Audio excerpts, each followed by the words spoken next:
I'm Kaylee, and today I'm reviewing Christian Mythmakers.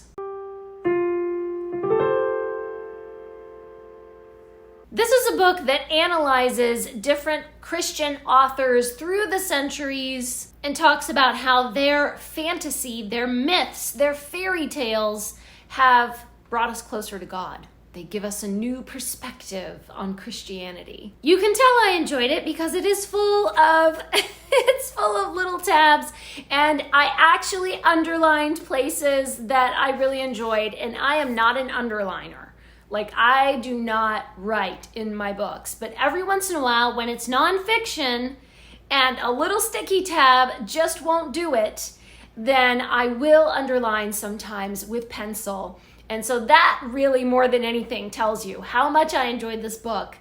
The sticky tabs just weren't enough. I was in there underlining all kinds of amazing things that really inspired me and made me think in a different way. Okay, but before we really dive in, I'm gonna reach back here to our Booktuber Shoutout book, and we're gonna shout out somebody randomly. Today's shout out goes to the Eclectic Library. I will leave a link to their channel in the description. Be sure to go over and subscribe to them. This is one of my favorite new booktubers, so definitely click on the link and subscribe to them. And if you haven't already, please do subscribe to this channel and give this video a thumbs up if you love Christian myths, like those written by Tolkien and C.S. Lewis. And be sure to follow me on Goodreads and Storygraph and all the places. Through the centuries, there have been Christian writers who have captured the essence of mythology to reveal spiritual truths.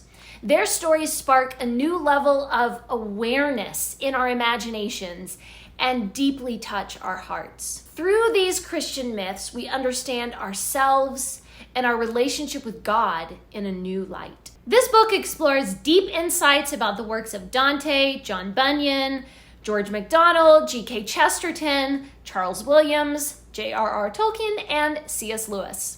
And there are also shorter explorations of the works of Madeleine L'Engle and Hernard and a few other more modern writers. It's just wonderful to see how each of these authors followed in the footsteps of those who came before.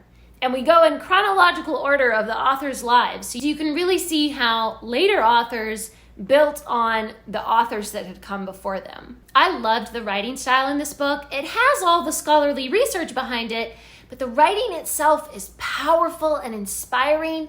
It tugs at your heart and lifts your spirit to realms beyond the world we know. It's not just about intellectually understanding the power of myth to kindle our imaginations. It's about experiencing that inner fire and refreshment of spirit. I felt refreshed when I read this. I really enjoyed that this book continually points to God as the author of all stories. We create stories and myths because He created us in His image, with the ability to sub-create and imagine and dream. This book does contain spoilers for all of the major works of these authors, but each section is clearly marked.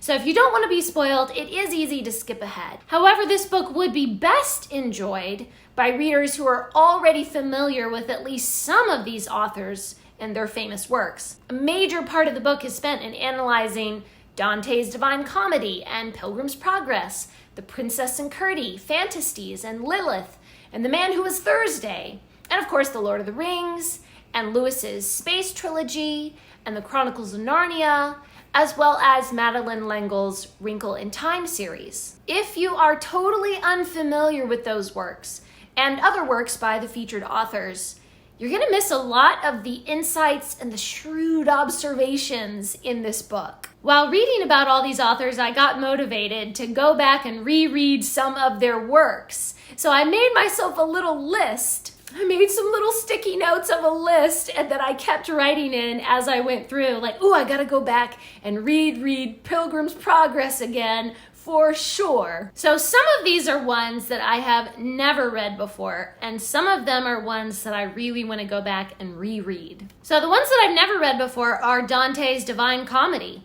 I can't believe I've never read the Divine Comedy, like how have I lived this long and never read any Dante? I mean, I've read excerpts. I will not say I've never read any Dante. I have read excerpts, but I've never read the whole thing. So that one is definitely going on the TBR. I mean, it's been on the TBR for decades, but I just never get around to it. But since reading this book, now I really got inspired and I really want to read it. Okay, the other one that I've never read before is Chesterton's Man Alive. I actually had to skip the part in the book with Man Alive because I didn't want to get spoiled. But this book talks so wonderfully about the rest of Chesterton's work that it just made me really excited to read more Chesterton. And then, George MacDonald wrote a ton of novels, and I think I've only read like 2 or 3 of them. I just really want to read more George MacDonald. And I've never read Hannah Hurnard's Hind's Feet in High Places.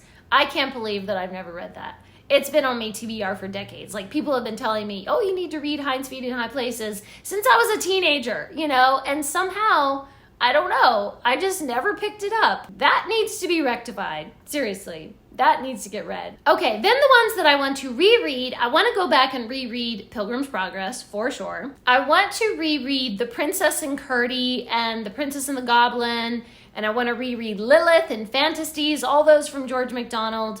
And what was the other one from George MacDonald? At the Back of North Wind. I just want to reread all of George MacDonald and read whatever of George MacDonald that I haven't read yet. This just needs to be a new goal, to read all of George MacDonald. Okay, I want to go back and reread Chesterton's Man Who Was Thursday, and I want to reread the entire Wrinkle of Time series from Madeleine L'Engle. I want to reread Lewis's Pilgrim's Regress and Till We Have Faces. I especially want to reread Lewis's Till We Have Faces again. The first time I read it, I don't think I really understood a lot of it, but now, because of this, I'll be able to see the nuances and the hidden meanings in the mythology of the story. So lots of things that I got inspired. This book inspired me to read more from these authors. I feel like I will come into each story with a new perspective now. This book just got me so inspired. I could go on and on and on forever about all these little snippets of wisdom and little nuggets of insight.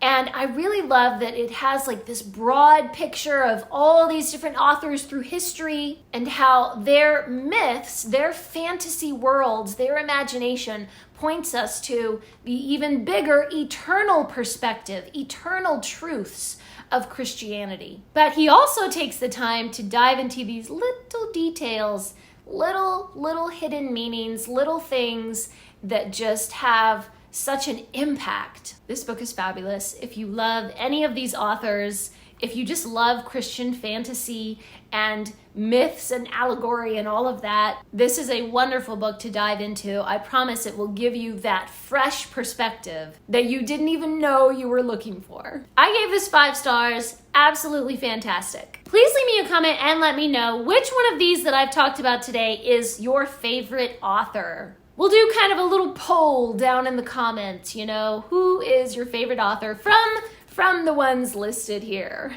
Thanks for watching. Please subscribe and remember, the right book in the right hands at the right time can change the world.